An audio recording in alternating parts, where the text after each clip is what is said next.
Welcome to this episode of the Create Smarter podcast. I am Phil here with Tyler. Hello, Tyler. Hello, Phil. How are you? I'm great. How are you? I'm very good, thank you. How are you? I'm so great. We so can have great. way too much fun going back and forth with this. Every single time. Yep. And we're going to have fun today talking about how to cover an event like a media company. Both of us have a background in traditional media, which we try to bring into the work we do here. But thinking about covering an event like a media company, I think, is kind of a novel concept for corporations, nonprofits. It's not something they always think about, but it can go a really long way towards getting the most out of their event. And that's what we're going to talk about today.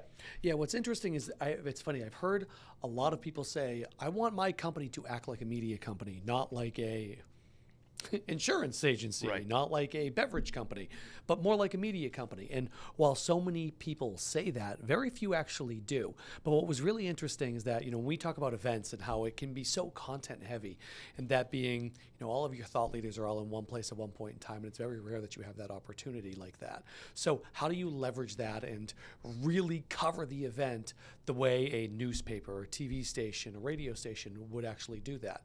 And the reason why this conversation is coming about, not just because we like the topic, but because I was recently at an event where it was put on by a newspaper company, Right. and it showed how they went out and they actually covered their own event, and it was really cool and interesting to see. So that's what kind of this conversation is really stemming from. Yeah, absolutely. And I want to get into some of the specifics of what you saw at that event and some lessons learned. But before we do, let's take a step back.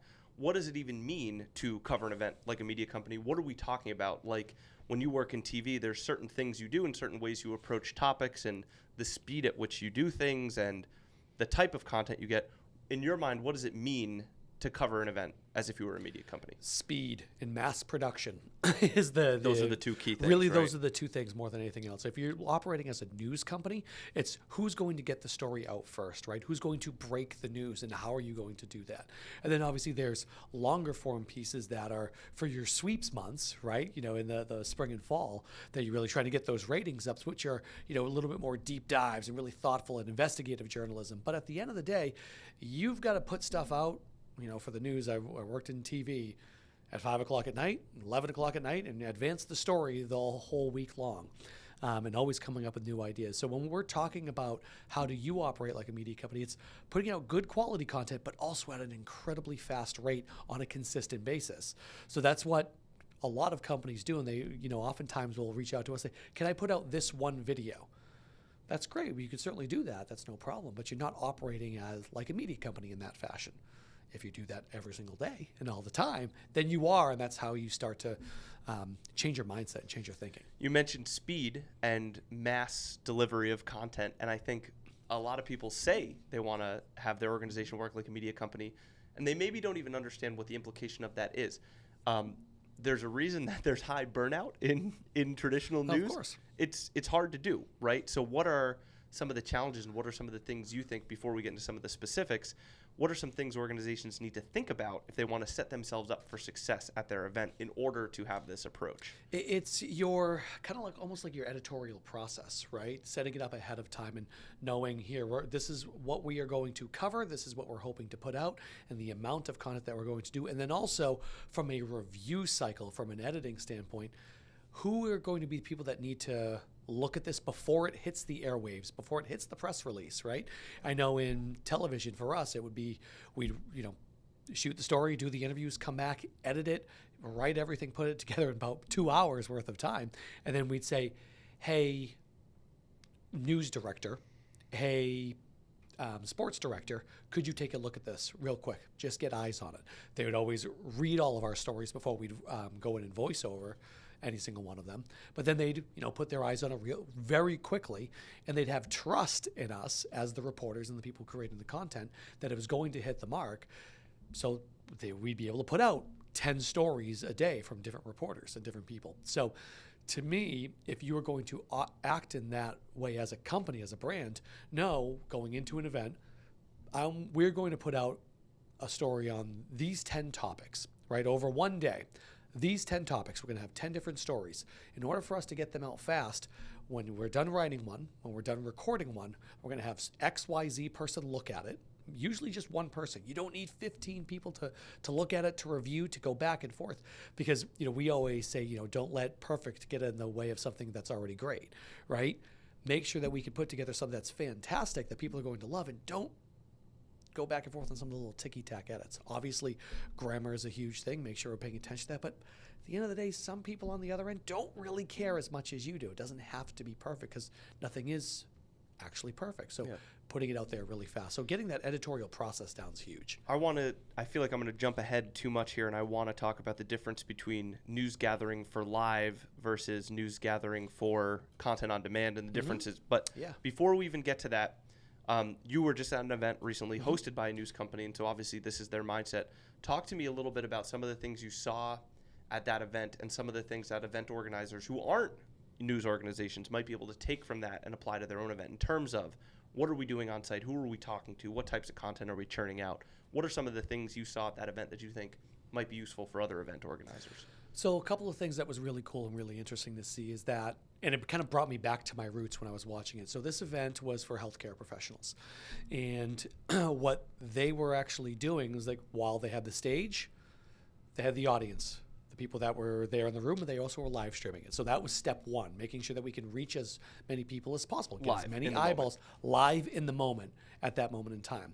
But every single time someone took the stage, they would talk for 45 minutes to an hour. As soon as that wrapped up, they were coming to our photographers saying, do you have pictures of this person that was on stage? And of course, because of planning, they did. They did, right? Because they knew we want to make sure that we get it, and they worked with us ahead of time to say, hey, after some of these big key sessions, I need to make sure that we're able to offload some of the pictures, because we're not just going to be posting it up on Instagram or on social media. We're going to be writing press releases, we're going to be writing blog posts, and all sorts of different content out about that specific topic. So ahead of time, they worked with us to know when our offload times were going to be.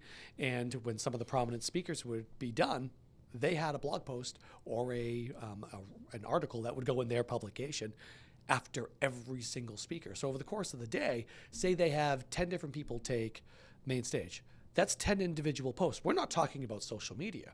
We're talking about articles and blog posts, the written word, because they would have a reporter write one and then come back in the afternoon, write another one.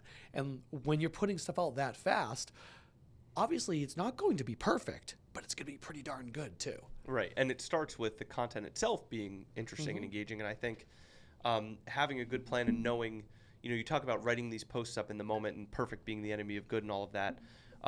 There's also a component here of just, like, you've put in the work to put together an interesting event, trusting that you've done a good job with that and that it is interesting to your audience and it's worth your audience's time. I think sometimes people say, like, oh, well, no one's going to read it. Well, if that's the case, then, you shouldn't be putting on the event in the first place. The event's either worthwhile or it isn't. And in most cases, you get to that point, and it is, right? For your certain audience, it is. You talked about live, and you mentioned, oh, this isn't social. Well, part of, treating your organization like a news organization, your event like a news organization, is social media and those live updates as well. So I would assume there was a pretty robust social component going along with this live event. We worked directly with their social team. So we were, we snapped, thousands of pictures, right? And at every offload point, it was usually during the coffee breaks, morning coffee break, afternoon coffee break.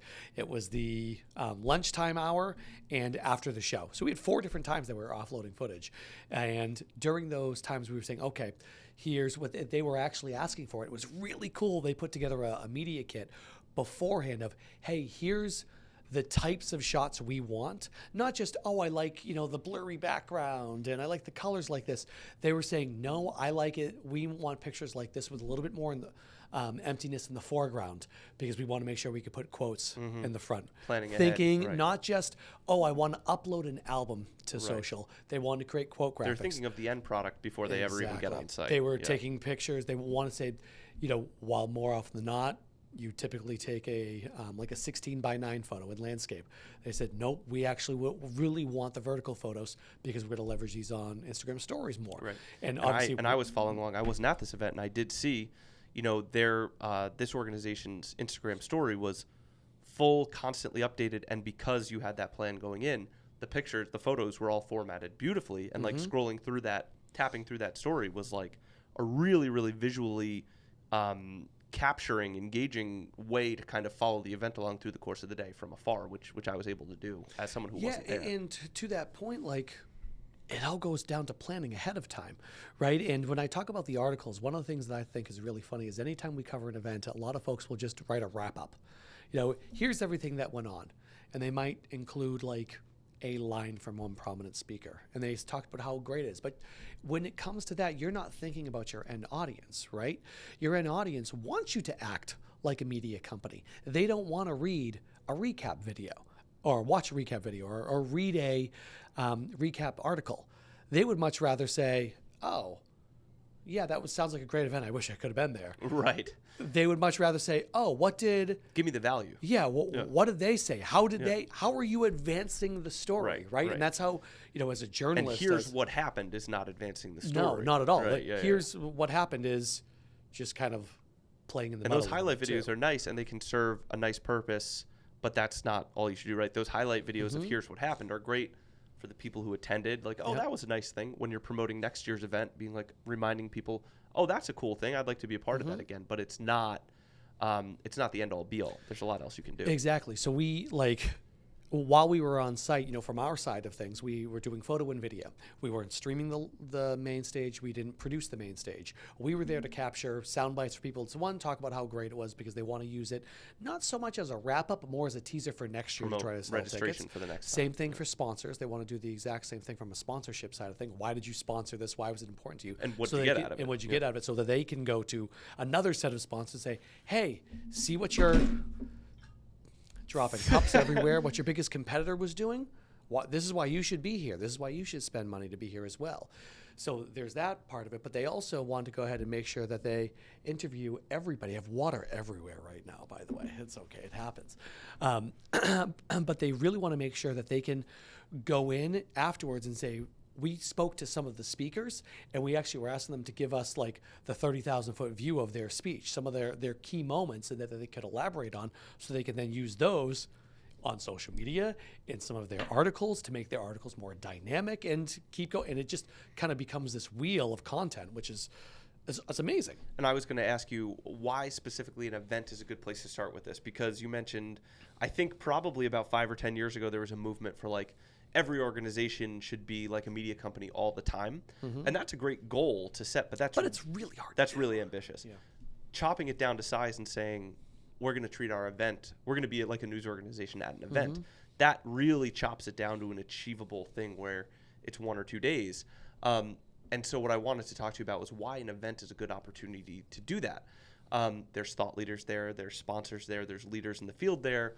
There's all these people there in one place, and the live sure is important, but one of the things that we've seen people be really successful with when they have this approach is thinking about what are the topics we want to talk about over the next 3, 6, 9, 12 months, and how can we get people who are at this event to give us content that's going to allow us to produce stories about that over a longer period of time, evergreen type of content. If you're in medical journalism, right, Yep. It might be about the state of vaccines. It might be about... It's vaccines. It's about public health, right? It's the state of public health.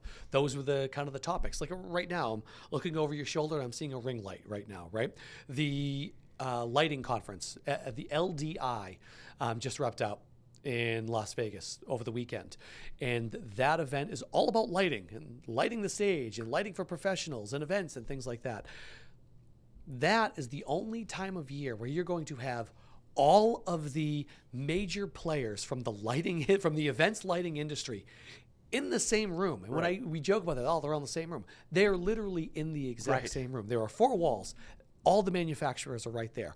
Well, not just what's the latest and greatest product, but what's the trend in the industry? What are we seeing for backgrounds? What are we seeing for things that people are going to want to read about in 6 months from now, right? And how do we keep it there? You talked about editorial and pre-planning.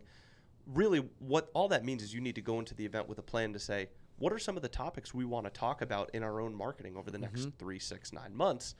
Let's ask people questions that are going to get us there, as opposed to, because it is fairly easy to say, oh, we're just going to go talk to people, right? But then you come out of it and you say, well, what did we even talk to all these experts about? We had this opportunity and maybe we blew it. You need to go in with an understanding of like, what are the actual things we're going to want to talk about? And let's ask questions that are going to get these people to talk about those things in a way that we can use down the line. So the hard part is you do have to have a fairly thorough understanding of like what your marketing is going to look like, so that you can ask questions that are going to inform that, right? Yep. So what are the benefits, I guess, of acting this way? We're talking about creating a lot of content and a ton of posts and everything. When you think about, if you're an event organizer, like, why should they do it? What kind of benefits might they see if they approach their event like this? Well, we always joke, we do so many events, right? How many events have we in this past year? We should tally it up to see exactly how many events we've really done. Been a lot. Yeah. Of course, the year, but say, we've done 100 events, just to throw out a random number. Say we've done 100 events, we always say, well, what happens when the event ends? And this is the same thing we've talked about so many years now, but the event ends and nothing ever actually happens after that. The conversation doesn't continue. So one, this is the way to keep the conversation going. It's to keep people engaged with your event, no matter whether it's a lighting conference, whether it's a audio production conference, whether it's a medical conference, whatever it may be. It's to keep you at the forefront of people's mind, not saying like, yeah, I attended that conference, or maybe I didn't attend that conference 6 months ago, but it's still on people's mind until it comes full circle again. So it's keeping people engaged throughout the course of the year until you hopefully potentially do it again. It's also a great way for marketing, honestly, to keep people engaged with your brand, because while you might have thrown a conference, your brand or company might not just be a conference company. I mean, there are some brands out there that's all they do, but other things, whether it's a furniture conference, right? My wife goes to furniture conferences all the time to bring things into her store. And if she just said, okay, I went to it one time and I never saw any images of those couches, of those armoires, of those tables, of those desks ever again, it's going to fall off our radar. And guess what? There's another company that is doing that. So you have to stay in front of folks that way. Right. Yeah, I think for every conference, there's an engaged audience. If you have enough of an audience to show up in person, you have an audience that cares about the content. And if they care enough to pay and show up in person, then they probably care enough to hear about it on demand too, right? And to your point, one of the things that was really funny when we were on site, these were all medical professionals, right? So you think, these people are all wearing, lab jackets and coming out of the ER. No, they were all very high-level, C-level executives in the public health field for different organizations, so, vaccines included. But what was funny is I actually saw one person that missed out on a few sessions because she was literally trying to get Taylor Swift tickets in the middle of this. So you could tell when the time is that we're recording this based on that conversation. But in all honesty, it might not be Taylor Swift, but it might be the fact that they weren't able to come in because they had something going on at home, or they had to step out, or they had to do a meeting at their office or something along those lines. Not everybody has the ability to sit down and watch all 8 to 10 hours worth of programming at that moment in time. While they do want to get as much as they can't get to all of it. So you want to make it accessible for everybody as well, too. The biggest thing for me that I think I can give for advice if people want to try to approach it this way is talk to your marketing team right before your event, well before your event, and say, what kinds of things are you seeing get traction? What kind of topics, do you want to create content about? In a perfect world, what would you have experts in this field talking about that you could use to post over the next couple of months? Bring in your marketing department and make the plan based on their needs, right? Because then you can go into the event and make a little bit of a better plan. But I think a lot of times we see people go in and they say, oh, this is what I think we need. This is what, from the event, we're promoting the event. But to your point, you're likely not just an events company. You're doing something else, right? And so you should bring that marketing team into the fold. You're not just promoting an event, right? And that's why that event highlight reel isn't the only thing you should be thinking of. Bring in that marketing team and say, what are the things you struggle to create content about throughout the course of the year? What better opportunity than when we have all these C-level executives and all these people who are important in this field together in one place? Let's create some stuff that way. And it's a perfect opportunity for multimedia. You can set up a setup just like this. We've seen people do it at industry conferences where they have a podcast set up there, right? They recorded a podcast live on stage. That was one thing I didn't even mention. I totally forgot until you said. They literally recorded a podcast on stage that they released over the course of time. And they were recording them in little side rooms. That's what I mean. You don't need a big space. No, we're not in a very big room right now. And how many people that are there in hotel rooms at the hotel, you can go record it in one of the suites at the table, right? Yep. You have the ability to do that. And honestly, one of the things I was actually thinking about when we were starting to talk about this after I came in from the event, I was kind of excited about it because I saw people, ebbing and flowing and creating so much on site. But it's almost like you have your event organizer, you have your marketing team. You almost need the event editor, right? The person that's like your editor-in-chief that's saying, all right, who's working on what story right now? Yes. And it might be one person, right? It might be two people that are your boots on the ground, but that person is making sure that, all right, we're getting all of this content. We're achieving that. There's another part to what you're saying too, which is keeping track of what you get. Yes. Because we see it sometimes. You get back and you've got, I don't know how many terabytes worth of data, right? You got a couple terabytes worth of data that you shot, and you have 20 different interviews. Each interview covers 12 different topics.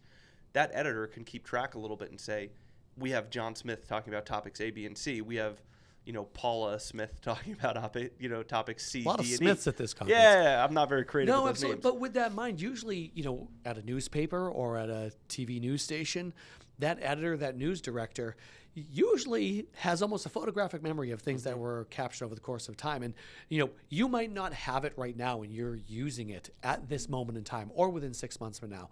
But in month 7 or 8, there's probably going to be something that happens that you say, wait a second, This didn't person I talked about speak that, right. to that person at our event and we caught it on camera? All I need is that 15-second soundbite. And all of a sudden, my article right now makes it look like, oh, well, we talked to them a long time ago. We're way ahead of the game, not just trying to clamor and grab those interviews now. And that's, you talked about pre-planning, but that's that person on staff, on site who can keep track of what you're capturing. That's going to make your content that you capture have legs. And that's what's going to make it worthwhile for a really long time and allow you to make the most of it. So I guess as we come to the end here, big takeaways, things you'd want, a normal brand hosting a trade show or a conference to think about. What are some of the biggest things you'd want them to walk away from this doing?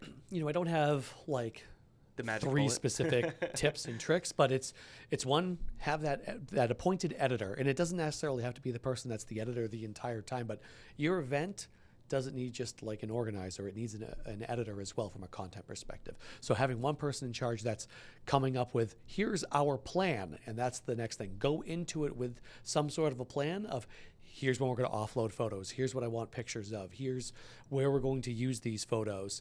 And the third thing is, if you have a true conference where it's one person takes the stage, another person takes the stage, every single one of those should be a blog post, an article, social media posts throughout the course of that day, those days, that week, however long your event is, because you're going to generate an infinite amount of content. It's not just for you to say, oh, great, we had this wonderful event, and here, come view it all behind a red wall. That's not going to happen. How many times have you signed up, said, I can't attend this, I'm going to watch it on demand, I'm going to pay for it on demand?